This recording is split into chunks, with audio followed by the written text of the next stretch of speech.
Back home this week.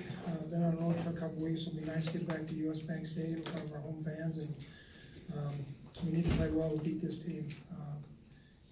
Defensively, they're very, very fast. Chandler Jones is an outstanding player. Patrick Peterson is an outstanding player. Offensively, Larry Fitzgerald is still one of the best there ever was, and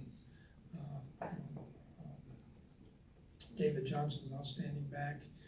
They're physical up front, so we're going to have to play really well in order to win this football game. Mike, how much of the scheme stuff that they're doing has come over from what Steve Wilkes was doing defensively in Carolina that you guys saw last year?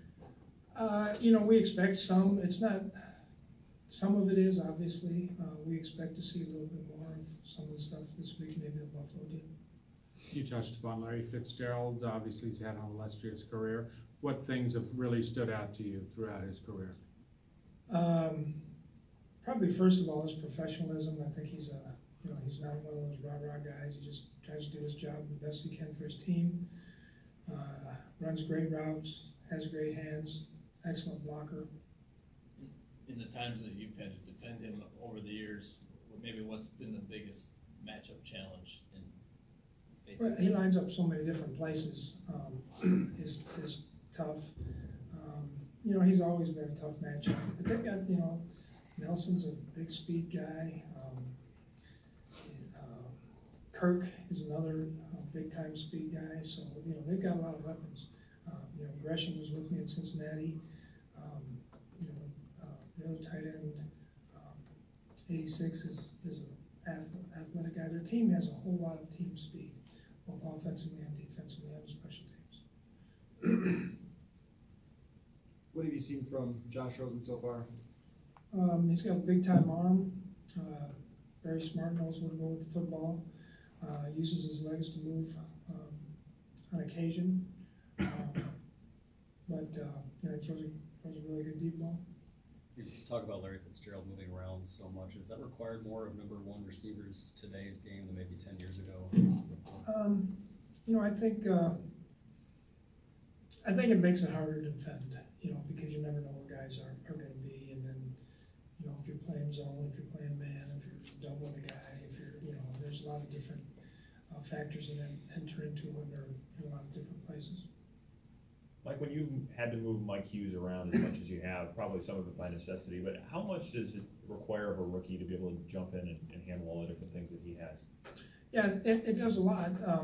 Obviously the corner is a little easier learning than the nickel, but when you have a normal week and you're practicing 3 days and you get to study 5 days for a team, being able to really double roll things, it makes it a little more difficult to study all those different combinations. We know how good Kirk is at play action and with bootlegs. I mean, how important when his pressure numbers, what he's facing, are as high as they are, utilizing play action kind of to mitigate that? Yeah, well, the play, I've said this many times, is that with the play action, number one, the quarterback is generally in a different spot in the pocket. Number two, typically you've got more guys protecting. Number three, if you do a good job in the running game, you can get some of the underneath guys sucked up a little bit, possibly safeties depending on coverage and things like that. And so it just opens up a lot more areas to manipulate the field. What do you think you need to do to kind of get the running game more consistent? Well, some of it is, all of our runs are different.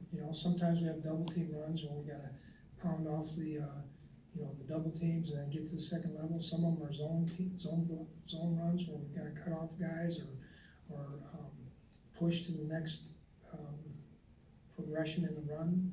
And so really all of them are a little bit different.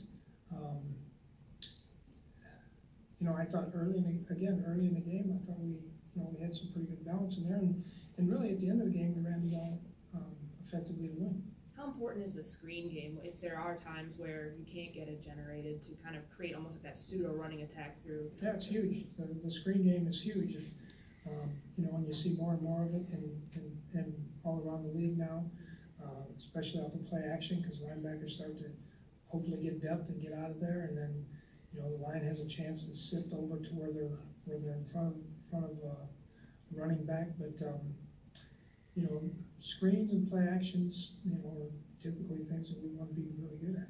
As a follow-up on that, Kirk Cousins is obviously on pace to throw for 5,000 plus yards. Are you fine with that, if that's, you know, what it takes in this era to win games, or are you kind of the old school guy that you don't want to necessarily a 5,000 yard passing quarterback? I don't really care about statistics. I just want to get wins, so I don't really care how we do it. You know, obviously I have a philosophy, but you know, we have to do what we have to do to win football games. If you watch, you know, some of these teams have been great throughout the years. You know, they may throw it 60 times a game, and then they may run 50 times a game. So it's just, you know, it's whatever we have to do to win the football game is really what's important to me. Did you like using all three backs the way you did? Is that something you might do, is use more backs even if Dalvin comes back healthy? Yeah, I mean, we'll probably use a decent amount. You know, I think each of them have their own little niches that you know, you try to incorporate into the game plan. On some of those quick passes to Diggs, what has it meant to have Treadwell's ability to block on those plays? Yeah, not just his, but everybody's. You know, you know, at the end of the day, it's like Courtney asked about.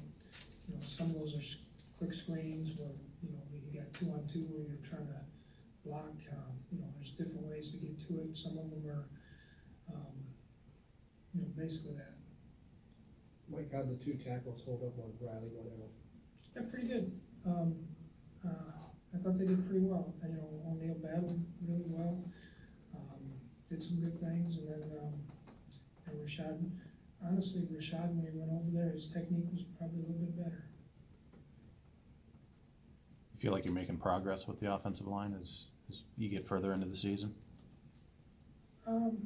Yeah, I mean, we're always trying to get better in all the spots, not just with the offensive line. But I think those guys are, you know, I really respect our offensive line and the things they do, because they're, in my opinion, they're tough guys.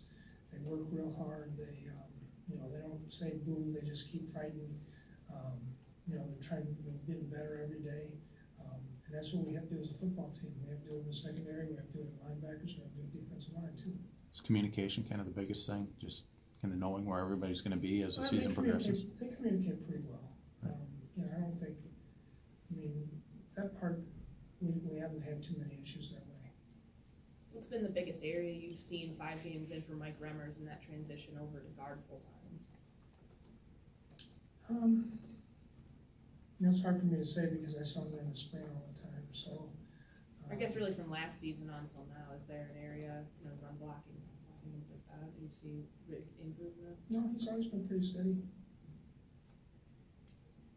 Can you just talk about Linville Joseph's athleticism, and did he show you anything new with his athleticism on that touchdown the other day?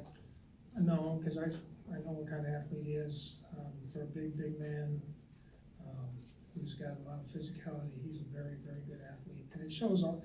You know, it shows all the time when he's making plays on the perimeter. But yeah, I knew he could run. And in practice every day, he shows something that is very athletic for his size and strength.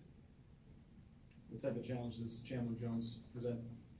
He's got great acceleration, good wiggle, fast off the edge.